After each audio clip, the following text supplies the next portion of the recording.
For 2,000 years, we actually believed collectively that martial arts such as Kung Fu, Tae Kwon Do, Jiu-Jitsu, Karate, etc. were effective means to fight.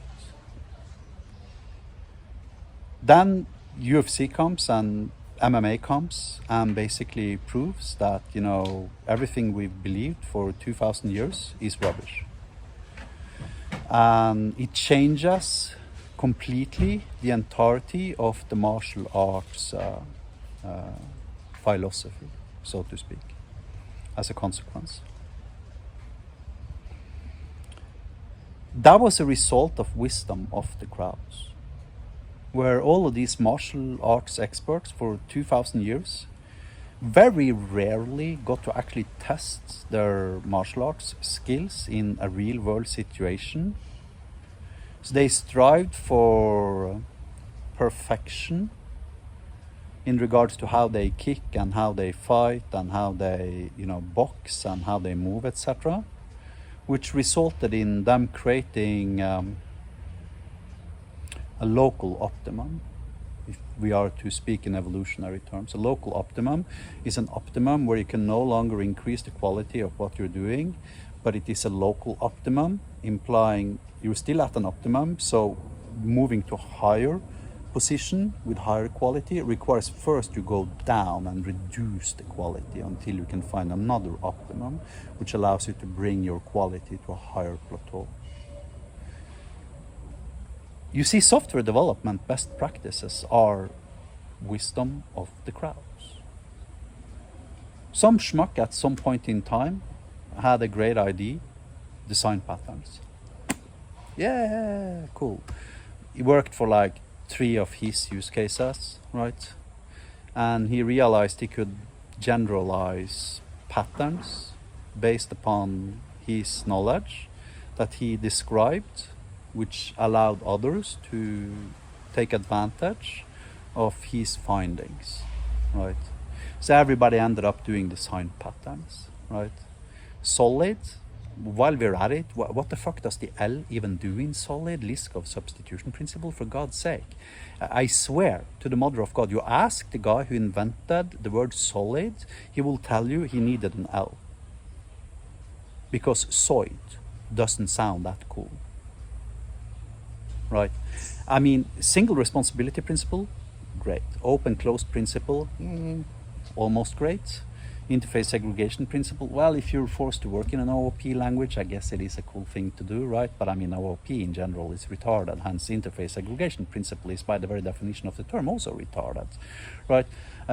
Dependency, inversion of control, yeah, the IOC, right? Inversion of control, the D in solid, more or less. Without interfaces, it doesn't make sense. So now you have SO, SO. Single responsibility and open closed principle. And in fact, even having open closed principle is a little bit dubious too. Solid is the result of wisdom of the crowd. Even though one human being invented it at one specific point in time, that human being spread it, everybody else loved it, they took it as dogma, at which point universities started teaching solids, at which point employers started asking developers for solids, resulting in that software developers had to spend huge amounts of cognitive energy on learning things that were completely irrelevant for them to be able to fulfill their jobs. Solid is junk theory. And so are design patterns. 19 of the original 23 gang of 4 design patterns doesn't make sense whatsoever in a functional programming language such as, for instance, Lisp or Hyperlambda.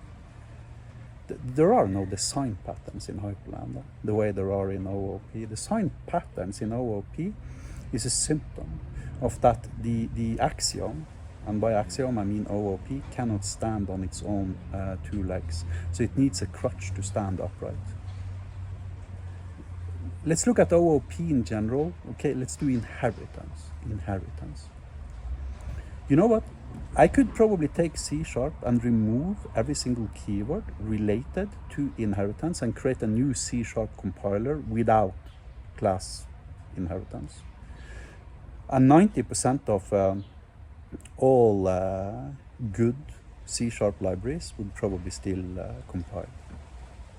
So that means that 20% of the keywords in the language C-sharp has no use cases, right?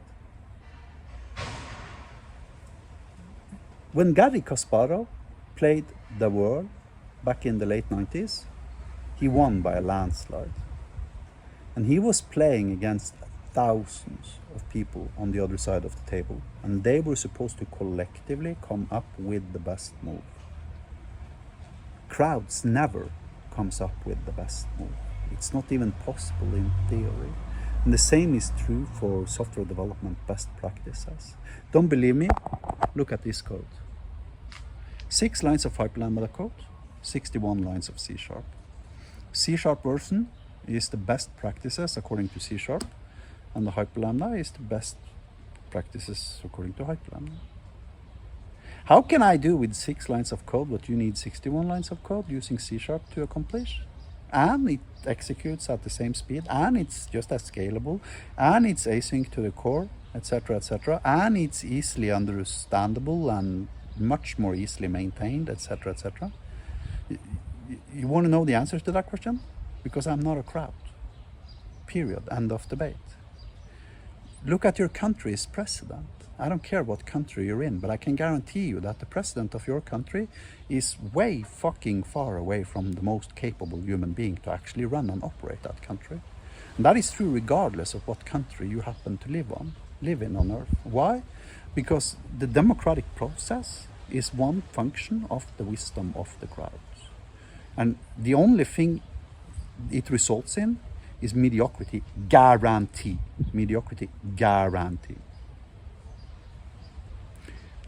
Software development today, you know, I had this guy that was like commenting on my channel a week ago that, oh, I thought this was about AI, and then you start talking about superstitious religious crap. Well, guess what? You know, religion isn't even 1% as much superstitious as software development. The bedtime stories you tell your 3-year-old daughter probably has more truths to it than the garbage you read at computer science courses at university. Yet again, here's fucking proof. Here's proof. But if you go to Reddit and you ask them what they think about hyperlambda, they will tell you I'm crazy. They will tell you it's a terrible idea. They will tell you it doesn't scale, it doesn't perform. They will tell you it's got bad syntax, it's difficult to maintain, etc., etc. Every single one of those statements is a lie. Every single one of them. Because they originate from the crowds. And they are the manifestation of the wisdom of the crowds.